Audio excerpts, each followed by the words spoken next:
क्यों बताया गया शिव पुराण में शिव जी को, मैंने ये बताया।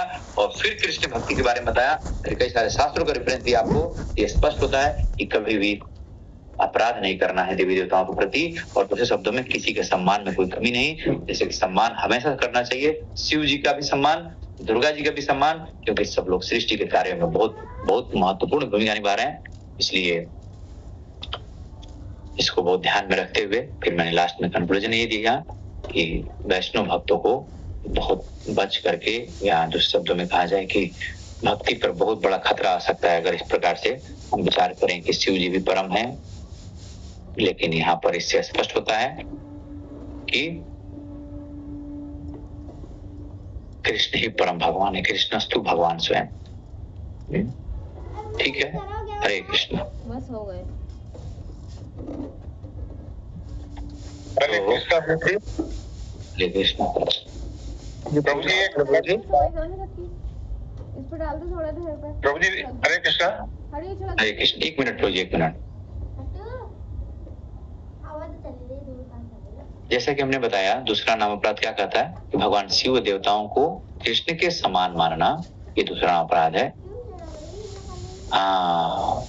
आज के समय में इस नाम अपराध को कैसे समझें? जो शब्दों में ये कहा, ये अर्थ ये नहीं है कि शिव जी पूजनीय नहीं है, बल्कि ये कहा गया है कि सभी देवता महान है, पर पूर्ण पुरुषोत्तम केवल भगवान श्री कृष्ण ही है। सिर्फ कहने का मतलब ये है। तात्विक दृष्टि से, फिलोसफिकल व्यू, श्री कृष्ण को शास्त्रों ने बार बार स्वयं भगवान कहा है। जैसे भागवत में 1:28 में शिव जी, ब्रह्मा जी, लक्ष्मी जी, इंद्र, ये सभी अभिन्न है, लेकिन तात्विक रूप से भगवान श्री कृष्ण के अधीन है। उन्हें कृष्ण के रूप में न मानना या कृष्ण को एक देवता मात्र समझना, ये बहुत बड़ा अपमान हो जाएगा। व्यवहारिक रूप में आज की गलती, आज के समय में लोग कहते हैं सब भगवान एक हैं, शिव, विष्णु, कृष्ण, गणेश सब बराबर हैं, किसी को भी मानो सब एक ही है। ये समानता की भावना भी बहुत बड़ा नाम अपराध हो सकता है। जिंदगी में कभी नाम के प्रति रुचि नहीं विकसित हो सकती अगर कोई ऐसा माने तो। शास्त्र कहता है कि रूप अलग है, कार्य अलग है, स्थान अलग है, लेकिन सबसे ऊपर पूर्ण पुरुषोत्तम भगवान श्री कृष्ण है। शिव जी की भूमिका कैसे समझना है? महेश्वर हरि साक्षात तम बिना न गतिमा। शिव पुराण शिव जी कहते हैं हरि ही मेरे ईश्वर हैं, उन्हीं से गति संभव है। शिव जी स्वयं वैष्णव हैं, उनकी पूजा सम्मान पूर्वक करनी चाहिए, पर उन्हें कृष्ण के समकक्ष समझना चाहिए। ठीक है, हरे कृष्ण। आप क्या पूछ रहे हैं प्रभु जी, बताइए क्या है? ये बता रहे हैं प्रभु जी। मैं पढ़ रहा उसमें एक जगह जिक्र आया है एक मिनट प्रभु जी, आपकी वॉइस क्लियर नहीं आ रही है प्रभु जी। विमल टंडन प्रभु। प्रभु जी मैं ये जानना चाह रहा हूँ, उसमें एक जगह जिक्र आया है देवभूति। समझ में नहीं आ रहा है प्रभु जी, वॉइस आवाज आ रही है प्रभु जी? अभी बीच बीच में रुक के आ रही है, तो इसलिए स्पष्ट नहीं हो पा रहा है। प्रभु जी 3 बहनें जो ऋषि कन्याएं थी, देवभूति, आकृति, इनके बारे में मैं पढ़ रहा था इसमें 4th कैंटो में। तो आकृति के गर्भ से एक पुत्र एक पुत्री हुई थी कि पुत्र को अपने पिता को दे दिया था वापस। उन्होंने शर्त, इसी शर्त पे विवाह करा था कि पहला पुत्र जो पुत्र होगा इस कन्या से वो मैं ले लूंगा, जो उनसे यज्ञ और दक्षिणा। बाद में इन दोनों का विवाह हो गया है, ये मैं समझ नहीं क्या है, क्योंकि वैसे तो पढ़ने में भी लग रहा है कि ये बहन भाई थे। राजा ने वापस लिया था और दक्षिणा से शादी कर दी थी, जो कि वास्तव में बहन भाई हैं। ये मैं सही समझ रहा हूँ या कुछ और है ये? मैं प्रश्न आपका पूरी तरह से समझ नहीं पा रहा हूँ प्रभु जी। 3 बहनें हैं जो आकृति, देवभूति और प्रसूति, ये 3 कन्याएं हुई थी। इसमें से आकृति के जो आकृति का विवाह जब राजा ने किया, मुनि ने किया था, तो उन्हें ये शर्त रखी थी कि आकृति का जो पुत्र हुआ वो मैं ले लूंगा गोद, यानी कि अपनी बेटी का पुत्र जो है वो गोद ले लूंगा। उसके बाद में जो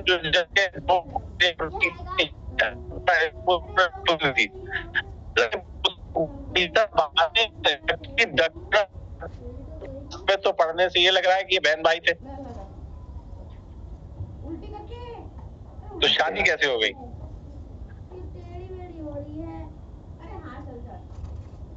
हाँ तो 4:3 में है शायद इसका विवरण। अच्छा। तो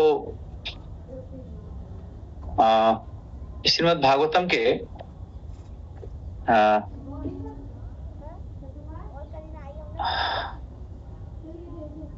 ये मनु और शत्रुपा की संतानें स्वयंभू मनु और उनकी पत्नी शत्रुपा की 5 संतानें थी। 2 पुत्र थे, उत्तानपाद और प्रियव्रत। 3 बेटी थी, आकुति, देवहूति और प्रसूति। तो आकुति से विवाह किसका हुआ? रुचि से। आकृति से विवाह हुआ था प्रजापति रुचि का। देवहूति का कर्दम मुनि से और प्रसूति का दक्ष प्रजापति से। तो दक्ष प्रजापति से कई कन्याएं हुई, जिनमें सती भी थी, और देवहूति से कपिल भगवान स्वयं भगवान के अवतार है। आकुति से यज्ञ भगवान का अवतार। तो आकुति और रुचि मुनि से, आकुति को रुचि मुनि से एक पुत्र हुआ जिसका नाम था यज्ञ था, तो भगवान विष्णु का अवतार थे। यज्ञ का विवाह आकुति की जुड़वा बहन के समान मानी गई कन्या दक्षिणा से हुआ। अब आपका प्रश्न है, क्या वो भाई बहन का विवाह था? यही है ना? जी। नहीं, कारण यह है कि शास्त्रों में गोद लेना, एडॉप्शन और संतान दान की पद्धति थी। तो आकुति के पुत्र यज्ञ को मनु ने अपने पुत्र के रूप में स्वीकार किया। यानी यज्ञ आकुति के पुत्र तो थे, लेकिन सामाजिक और वैदिक दृष्टिकोण से मनु के पुत्र माने गए। इसको पुत्रिका पुत्र कहते हैं। यज्ञ और दक्षिणा से खून संबंध नहीं था, इसलिए विवाह वैदिक दृष्टि से पूर्णतः शुद्ध था। इसलिए इस विवाह से 12 वसु, इंद्र और देवताओं का जन्म हुआ और यज्ञ ने इंद्र पद प्राप्त किया। श्रीमद् भागवतम में एक पुराण पूरा डिटेल आता है। 4थे स्कंद के पहले अध्याय के श्लोक संख्या 63 में आकुति यज्ञ आत्मा आसितया दक्षिणाया। आकुति से यज्ञ भगवान का जन्म हुआ, जिनका विवाह दक्षिणा से हुआ। कहने का मतलब ये भाई बहन का विवाह नहीं था, क्योंकि यज्ञ को मनु ने गोद ले लिया था और दक्षिणा अलग वंश से मानी गई। तो वैदिक काल में धार्मिक उद्देश्य से पुत्रदान, पुत्रिका पुत्र जैसी परंपराएं थी। तो ये विवाह भगवान की योजना थी और शुद्ध वैदिक रीति से हुआ था। ठीक है प्रभु जी। मोहित प्रभु जी, आप पूछना चाह रहे हैं? जी प्रभु जी, हरे कृष्ण। हाँ प्रभु, जैसा कि आपने बताया कि सभी देवताओं में भगवान की शक्ति है। हाँ। और सभी देवताओं में भगवान को दे सकते हैं, और किसी भी देवता की पूजा करने से मोक्ष प्राप्त हो सकता है। ये बात पहले कभी नहीं आई, आज से 4 सालों में फर्स्ट टाइम वाली बात आई है आज। किसी भी देवता की पूजा करने से मोक्ष प्राप्त हो जाएगा। ये इससे पहले बताया ये आया था प्रभु जी की जिस देवता की पूजा करते हैं उस लोक में जाते हैं। हाँ। और आज ये आ गया कि अगर शिव जी की पूजा करें तो भी मोक्ष मिल जाएगा, दुर्गा की पूजा तो भी मोक्ष मिल जाएगा। ये फर्स्ट टाइम वाली बात आई आज। हाँ, तो ये उस शास्त्र के अनुसार है ये। लेकिन प्रभु जी ये गलत है ना। हम अगर गीता भागवतों को मानेंगे तो शास्त्र गलत मानेंगे ना फिर तो। अगर लिखा है भगवान श्री कृष्ण के लोक में जाने पे मोक्ष मिलेगा, शिव जी के लोक से मोक्ष नहीं मिलेगा, दुर्गा के लोक से मोक्ष नहीं मिलेगा, तो आज उस शास्त्र कैसे मानेंगे? 3 साल से नहीं मान रहे थे। यही थोड़ा कॉन्ट्राडिक्ट है, यही थोड़ा कॉन्ट्राडिक्ट। इसलिए मैंने बोला थोड़ी विविधता थोड़ी है, क्योंकि वहां पर उनके लोगों को अगर श्रद्धा नहीं दिया जाए शिव जी के लोगों को, तो फिर वो शिव जी को परम नहीं मानेंगे वो। इसलिए वहां पर ये बात कहा गया है शिव पुराण में। ये उनको लिए है, ये हमारे लिए है ही नहीं है। जब वेद व्यास जी ने सारे पुराण सारे सब चीज लिखी थी, और लास्ट में उन्होंने जो भागवतम लिखा था वो संतुष्ट नहीं हुए थे। उन्होंने इसलिए भागवतम लिखा था कि अभी तो उन्होंने पूर्णतया प्राप्त नहीं करी है। तो पूर्णतया श्रीमद् भागवतम में है, बाकी शास्त्रों की बातों को क्यों माना जाए? फिर क्यों माना जाए कि मतलब पुराण में लिखा हुआ है कि मोक्ष मिलेगा तो उस बात को हम मान लें?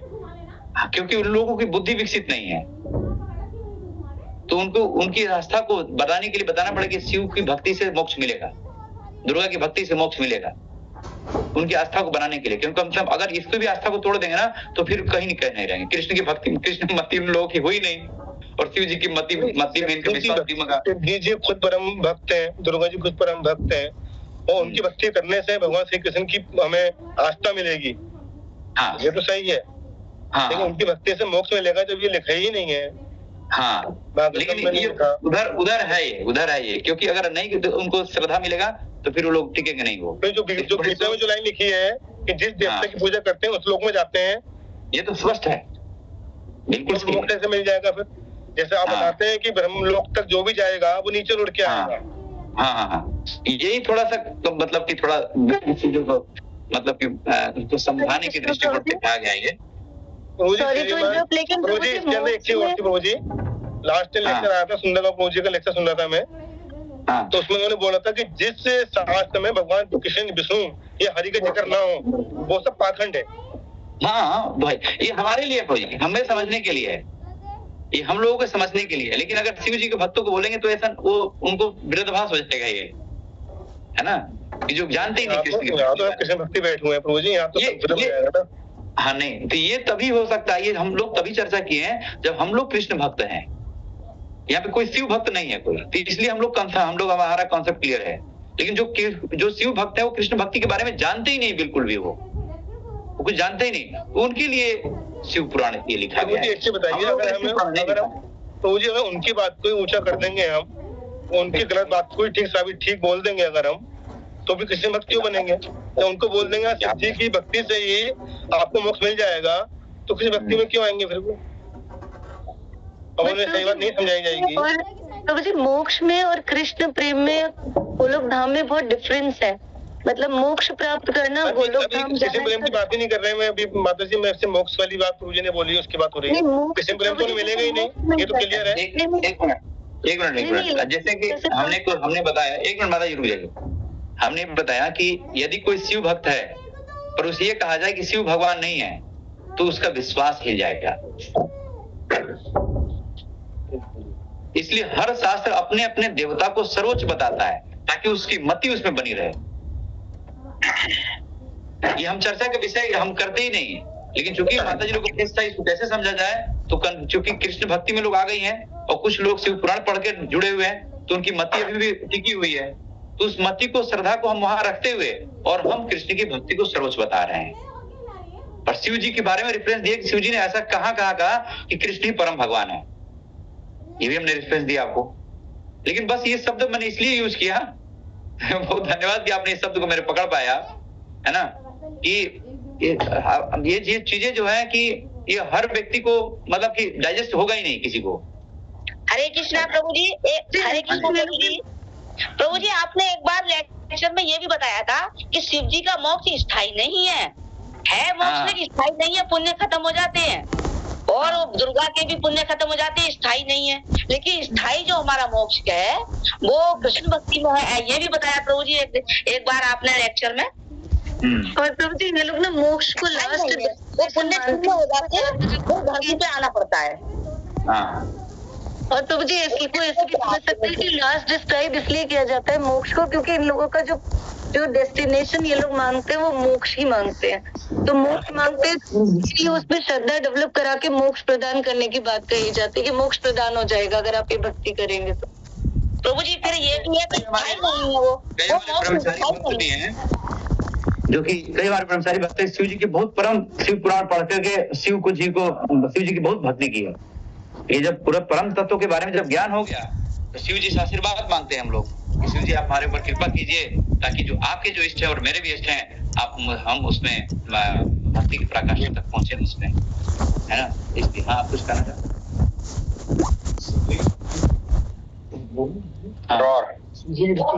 हैं? हाँ, डोर खाली करते तो मेरे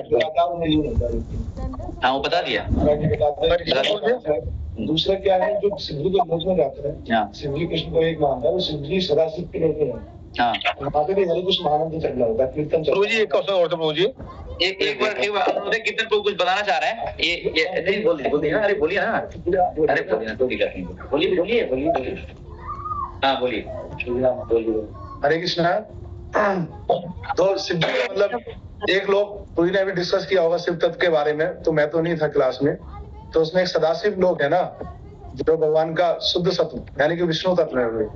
तो कई बार जो कुछ लोग ऐसे होते हैं जो शिव जी को और कृष्ण को एक मान के उपासना करते हैं परम भगवान के रूप में, तो वो सदाशिव लोग में चले जाते हैं।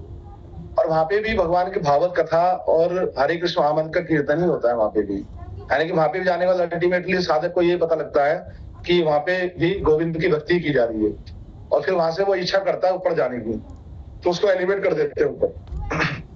और निराकार में भी यही होता है कि कभी कभी निराकार से भी वो ऊपर की तरफ सिद्धि के लोग में एलिवेट हो जाते हैं। अल्टीमेटली से जाना तो लक्ष्य तो उसका वही है, गोलोक धाम जाने में। आज एक्चुअली में शिव पुराण से 90% तत्व हमने शिव पुराण से चर्चा किया। शिव पुराण में कहा क्या क्या कहा गया है ना। हाँ, तो इसलिए हमने शुरू में यही बताया कि शिव जी के भक्तों को ये विशेष जो है कि श्रद्धा को तोड़ नहीं सकते। हाँ, ये बोल सकते हैं कि शिव जी की भक्ति करते रहो। हाँ, हरे कृष्ण। हाँ, हम लोग ये बोलते हैं कि शिव जी की भक्ति करते रहो, हर साथ में हरे कृष्ण महामंत्र करते रहो। बोला गया है, कलयुग बोला गया है। ऐसे मोक्ष की डेफिनेशन और जरा क्लियर कर दीजिएगा, क्या है मोक्ष की असली डेफिनेशन क्या है? मोक्ष के बारे में तो हमने बताया था, किसको पता है, कौन बताएंगे, बताइए। क्योंकि जो मैंने पढ़ा और सुना है, मोक्ष का अर्थ बताया था मोह का क्षय। तो मोह का क्षय तो उपासना से हो ही जाएगा। अब कुछ और डीप में डेप्थ में कुछ और अर्थ है तो वो और समझाइए जरा। हम बताते हैं, आप में से कौन बताएंगे? कृष्ण पूजा। हाँ, बताइए मोहित को। ये प्रभु जी, जैसा कि मैं समझ पाया तो बताया था आपने कि मतलब जो माया से मुक्त है, हाँ, जो आपने परम ब्रह्म की स्थिति बताई थी आपने, हाँ, तो मोक्ष तो मतलब इसी जीवन में यहाँ भी मिल सकता है। प्रभुपाद जी के कोटेशन में भी था कि जिसने मतलब जो आपका रात का वो भी था श्लोक गीता का, जो सुख दुख लाभ हानि जो इन सबसे परे जा चुका है और पूर्ण रूप से भगवान की भक्ति में लग गया है। देखिए, मोक्ष का सामान्य अर्थ यह है लौकिक दृष्टिकोण से कि जन्म मृत्यु के चक्र से मुक्ति, आत्मा का शरीर, संसार दुख से छुटकारा, निर्वाण, शून्यता, ब्रह्म में लीन होना। लेकिन प्रभुपाद जी के अनुसार यह अधूरा है ज्ञान। प्रभुपाद जी बताए कि मोक्ष का वास्तविक अर्थ है कृष्ण भावनामृत में प्रवेश करना। मोक्ष मतलब केवल मुक्ति नहीं, बल्कि भगवान की सेवा में शुद्ध प्रेम के साथ लौटना, जो प्रभुपाद बताए। श्रीमद् भागवतम के 2.6 में मुक्ति हित्वा अन्यथा रूपम रूपेण स्वरूप उपस्थित। मोक्ष वो है जब आत्मा अपने स्वरूप में स्थापित होकर भगवान की सेवा में लगी जाती है। प्रभुपाद ने कहा मोक्ष का असली अर्थ है जीव को उसके शाश्वत स्वभाव कृष्ण का प्रेम में दास में पुनः प्रवेश करना। और मुझे भी बहुत संतुष्टि देता है ये सब। जीव का उसके शाश्वत स्वभाव कृष्ण का प्रेम में दास बनना और कृष्ण के प्रेम में दास बन करके कृष्ण प्रेम में प्रवेश करना। केवल शरीर से छुटकारा पाकर ब्रह्म में लीन होना, ये अधूरा ज्ञान है। ये जन्म मृत्यु जरा व्याधि से छुटकारा पाना चाहते हैं। भगवान की सेवा के बिना